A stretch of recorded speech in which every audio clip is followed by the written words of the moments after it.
마지막 주유를 했습니다. 총 적상거리는 2,874km 주행을 했네요.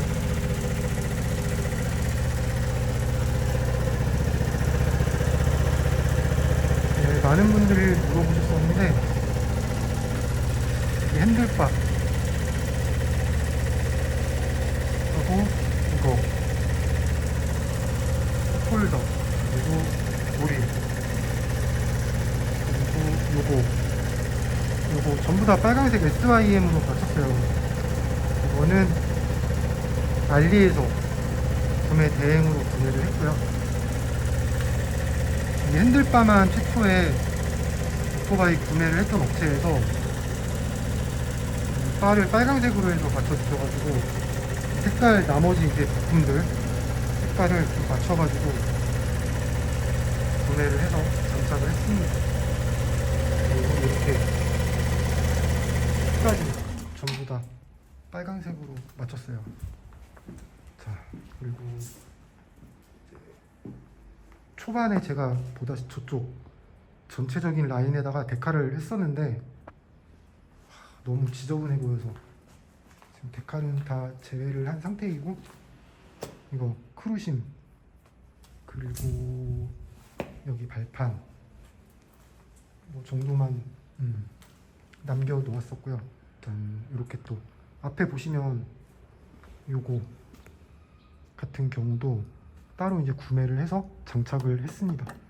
그래서 이렇게 전체적으로 화이트 톤인데 나머지 파츠들 같은 경우는 이제 빨간색으로 싹 통일을 해서 일체감을 줘봤고, 여기에다 이제 아시는 분이 장난친다고 해고를 달아주셔가지고 그게 떨어졌어요. 근데 이 SYM 로고를 또 파는 데가 없어서 고생을 좀 했는데, 결국에는 오토바이 센터 한 군데서 이제 원래 쓰던 거 띄워가지고 붙여주셨어요. 지금 다른 영상에서도 이야기를 드렸었는데 SYM이 이제 총판이 바뀐다고 해요. 그래서 국내 총판이 다시 생기는데 이 과정이기 때문에 지금 SYM 재고가 없는 상태라고 해요. 부품이나 뭐 이런 게 재고가 없고, 새로 이제 총판이 확정이 되면, 그 총판이 이제 발표를 하게 되면 그때부터 이제 새 부품이 들어와서 부품 수급도 쉬워지고, 센터 같은데 오토바이 센터 아무 데서나 크루심도 이제 정비를 볼 수가 있을 거라고 하더라고요. 여기 같은 경우도 라이트는 제가 이제 교체를 한 건데요. 이렇게 되어 있는 거고, 평상시에는 라이트를 제가 꺼지게 해놨고 상향등을 켜면 라이트가 켜지는 건데 보여드릴 수 없습니다. 그래서 위에만 저렇게 데이라이트만 들어오게 작업을 해놨고, 이거 지금 블랙박스를 또 제가 따로 작업을 했어요. 보시면 다른 분들 스쿠터는 이게 다 보일 텐데 저 같은 경우는 보다시피 여기다가 이렇게 하나 매입을 했고요. 뒤에다가 해서 2채널짜리 매입을 했습니다. 그리고 매입한 거 모니터 같은 경우도 다른 분들은 바닥에다가 숨겨 놓으셨는데 저는 뭐 이렇게 바로바로 확인이 가능하게 따로 작업을 했어요. 그래서 편하게 이제 오토바이 주행 중에도 확인을 할 수 있게끔 작업을 다 해놨었고, 제가 이제 오토바이를 구매를 했을 때 시기가 코로나 거의 콧물 타던 시기라서 그때 당시 오토바이 가격도 비싸기도 했고 뭐 환율도 많이 올랐고 여러 가지 문제가 생기면서 이 탑박스를 길이 거를 못 구했어요, 그 당시에. 그리고 요즘에 이제 또 알루미늄 탑박스가 유행이다 보니까 구하고 결국엔 이 샤드 거 구매를 해서 장착을 해봤지요. 원래 시트도 그동안 이제 오토바이 타면서 계속 튜닝을 했었는데 오토바이 이 튜닝이나 이런 데 법이 굉장히 지금 무서워져서 ALD라든지 머플러라든지 이런 것도 튜닝을 못하게, 거의 못하는 수준이라고 하더라고요. 그래서 구변하기도 힘들고,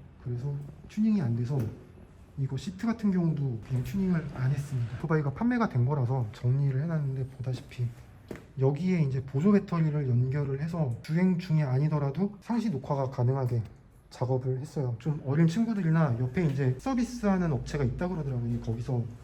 거기서 그러는 건지 빌라 분들 중에 누가 그러는 건지 모르겠는데 오토바이를 자꾸 만져놔가지고 이 블랙박스 찍고 있다고도 이렇게 붙여놨는데 이거 가지고는 사실 소용이 없더라고요. 그래서 누구 한 명 진짜 걸리면 바로 신고할 생각으로 아예 이렇게 제 오토바이 같은 경우는 상시 녹화가 가능하게 작업을 했어요. 보시면 이제 안드로이드 오토 모니터가 있는 자리인데 안드로이드 오토까지 다 작업을 했어요. 나름 되게 공들였던 스쿠터이기도 하고, 그동안 이제 뭐 2000 몇 년도에 탔을 때 같은 경우는 오토바이를 탄다기보다는 거의 뭐 튜닝하는 수준이었죠. 그러다 보니까 총 적상 거리는 뭐 몇 대를 다 합쳐도 2000km가 안 됐었는데, 이거 같은 경우는 제가 지금 한 7000km 가까이 주행을 했습니다. 그래서 그만큼 뭐 애착 있게 탔고, 실주행 거리도 꽤 많이 탔을 만큼 애정을 갖고 탔었던 크루심 알파입니다. 지금은 이제 크루심 알파가 나름 좀 많이 흔해졌는데, 제가 이제 구매를 하던 당시 크루심 알파가 좀 많이 없기도 했었고, 그때 당시에는 크루심으로 출시를 했었죠. 근데 크루심 알파 구매를 했었던 이유는 MX나 PCX가 너무 많이 지금 돌고 있어서 배달 오토바이 인식이 너무 강해서 좀 사람들이 잘 안 타는 거를 탈래다 보니까 이 기종으로 이제 구매를 했고, 크루심하고 크루심 알파 다른 점이 요거, 여기가 지금 카본 패턴 들어가 있는 거, 계기판이 바뀌었어요. 계기판이 기존의 크루심은 이렇게 양쪽에 하나씩 모니터가 있었는데, 지금은 아예 크루심 알파 같은 경우는 모니터가 이렇게 달려 있고, 자 이렇게 또 세레머니도 있고, 또 스쿠터라서 배기음은 뭐 썩 예쁘지 않고, 빅스쿠터다 보니까 아예 보시면 아시는 튜닝이 안 되어 있는 시트라고 하더라도 포지션이 괜찮아요. 이게 시트 앉아서 장시간 운전을 해도 그렇게 크게 막 무리는 없던 편이고, 애초에 이제 저는 이거 샤드백 장착을 하면서 보다시피 텐덤 하는 곳도 이렇게 작업을 다 해놨어요. 그래서 앉는 사람, 뒤에 앉는 사람도 좀 편하게 앉을 수 있게 작업은 해놨는데 태워본 적은 없어요. 제가 이 오토바이 되게 애착을 가지면서도 아쉬운 부분이 바로 이 머플러 그리고 크락션 두 개였거든요. 근데 머플러 튜닝을 해서 구변을 하면 되는데, 요새 데시벨 제한이 있다 보니까 굳이 이거 구변을 해봤자 의미가 없다라고 하셔가지고 기어이 이제 못했어요. 막 여러 군데 찾아다니고 오토바이 구매를 했던 데에다가도 한번 여쭤봤었는데, 하는 거나 안 하는 거나 별 차이가 없다고 하셔서 결국에는 못했고, 크락션 같은 경우도 데시벨 제한 걸려 있어서 못했습니다. 그래서 이 부분이 진짜 좀 많이 아쉬워요. 기름 같은 경우는 한 11,000원, 12,000원 정도 넣으면 가득 차고, 저는 많이 못 달렸어요. 200km 정도, 250km 달렸나? 그만큼 이제 좀 신나게 주행을 했고 빠르게 주행을 했고 고속 주행을 주로 하다 보니까 좀 그런 부분이 없지 않았습니다. 2022년 7월 5일 날 출고를 해서 2024년 9월 25일 날 이제 정식으로 오토바이를 대차를 하기로 했어요. 이게 이제 마지막 크루심 알파의 영상이 될 것 같아요. 제가 이거 되게 애착을 가지고 지금 처음에 7만원짜리였나 6만원짜리 디테일링 세차부터 시작을 해서 거의 한 2년 동안 디테일링 세차를 다 받았어요. 그래서 지금은 좀 저렴한 디테일링 세차샵에서 꼼꼼하게 이제 잘 봐주셔가지고 2년 내내 이제 디테일링 세차를 잘 했고, 엔진 오일 같은 경우도 제가 지금 처음에는 100km 그리고 300km였나 500km 때 한번 넣고 700에 한번 교환하고 1200인가 그렇게 한번 교환을 했었고 그렇습니다. 그리고 이제 이후부터는 1000km마다 넣으라고 했는데 제가 1000km마다 넣진 않았고 좀 한 보름 이상 한 달 이상 이제 장시간 방치를 해놓을 때는 샵에 가서 엔진 오일 좋은 거 3-4만원짜리 교체를 했었어요. 그리고 이제 가장 돈을 많이 썼던 부분이 뭐냐면 요거 타이어. 이 뒷타이어 같은 경우는 안 그런데 앞 타이어가 단독주택 살 때는 어차피 실내에다가 저희가 주차장이 따로 있어서 지장이 없었는데 지금 실외 주차장을 쓰다 보니까 이 타이어 갈라짐이 굉장히 심하더라고요. 겨울 지나고 봄 되면 이제 100% 타이어가 갈라져서 이거를 뭐 이제 계속해서 바람을 넣어가면서 쓰면 된다고 하셨긴 한데 이게 너무 불안한 부분이라서 저 같은 경우는 따로 그렇게 작업을 하진 않았고 타이어를 그래서 거의 여름에 한 번씩 갈았던 것 같아요. 초여름 늦봄 정도에 타이어를 무조건 한 번씩 갈았습니다. 그래서 지금 벌써 2번 갈았어요. 이거 첫 번째는 맥시스 거였나? 그걸로 갈았고 지금 이 타이어나 미쉐린 건가? 그럴 거예요. 그래서 앞 타이어는 이미 2번을 갈았다. 그리고 뒷타이어 같은 경우는 이렇게 지금 많이 남아있어요. 80% 이상 남아있는 상태라고 하더라고요. 그래서 갈지는 않았습니다. 디스크 패드라 그러나요? 이 안에 보면 디스크 패드가 있는데 이 뒷브레이크를 제가 워낙 많이 밟다 보니까 이 패드가 올 초에 나갔을 거예요. 다 돼서 교체를 해야 했었어요. 근데 이거를 이제 저는 샵에 가서 불안하니까 처음에 이제 쇳소리가 너무 심하게 나서 이 엔진 안으로 뭐가 잘못 들어갔나 싶었는데 이 엔진 커버를 열지 않는 이상 이 엔진 안에 뭐가 들어갈 일이 없다고 그러시더라고요. 그래서 그냥 주행을 하다가 마지막에 이제 어떻게 알게 된 샵에서 브레이크 패드가 다 돼서 그 안에 이제 스펀지 같은 게 다 나가버려서 쇳기를 이제 들러붙으면서 쇳소리가 나는 거였다라고 알려주셔서 이 브레이크 패드를 이제 바로 갈았고 그렇습니다. 그래서 2년 몇 개월 동안 타는 동안 앞바퀴 2번 갈았고 브레이크 패드 갈았고 매 1000km마다 한 번씩 엔진 오일 갈았던 것밖에 없어요.